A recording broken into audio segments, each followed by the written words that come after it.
I will be explaining this question on this video. Analyzing the following equation and graphic. The equation is given in polar form, which is r is equal to 10 secant of theta over 5 secant of theta plus 1. So I used to help me solve this feature to show you how wonderful this feature is. Since this question is given, it has some extra explanation. The equation given in the problem statement is not in the proper form, since the first term in the denominator is 5 secants of theta instead of 1. So the first step is to put the equation in the proper form.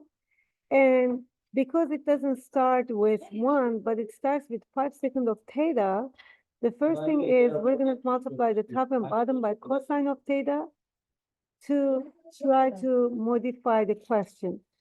So since secant of theta is the reciprocal of cosine of theta, when you multiply the secant theta and cosine of theta, they cancel each other, and you only get a 10 at the numerator. Again, when you distribute the cosine of theta in the denominator, secant of theta and cosine of theta, they will cancel each other, and you will only get 1. But you still have to multiply one cosine of theta, and this is the simplified version. But this is not still the proper form. So next step, we will divide both the numerator and denominator by 5 to make this term a 1. So when you divide 10 by 5, it just becomes a 2. When you divide 5 by 5, it gives you a 1.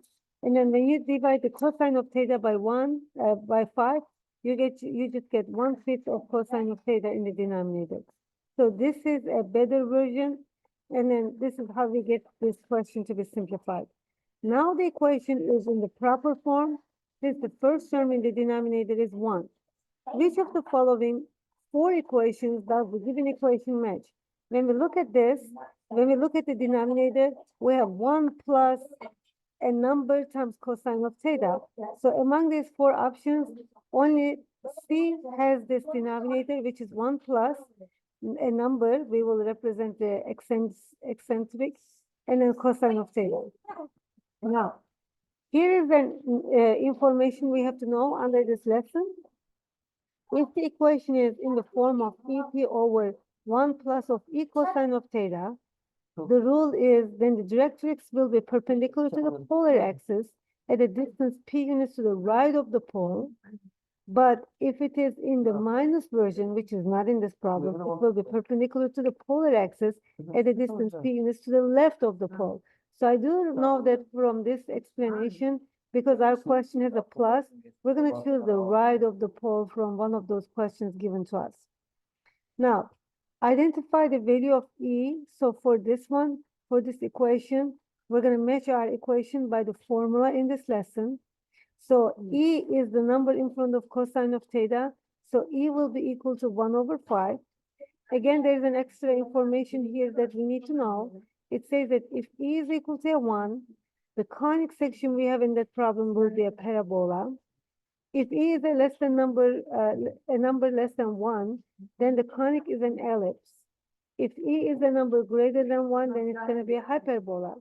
1 over 5 is the same decimal as 0.2, so it's going to be the second rule. It's a number less than 1, so we're going to have an ellipse here. So the first question in this problem is, it's an ellipse, and then it was in the direction that it's going to be a perpendicular to the polar axis, and then it's going to be right from the polar axis.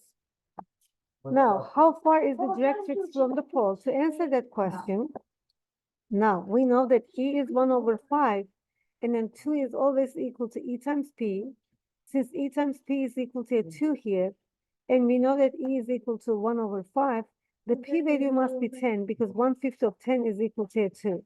So the P value is 10, so that's going to answer my question about how far is the directrix from the pole. The answer will be 10 units. Now, is the directrix perpendicular or parallel to the polar axis? We know that it's perpendicular. Also, you are very welcome to graph your equation on Desmos.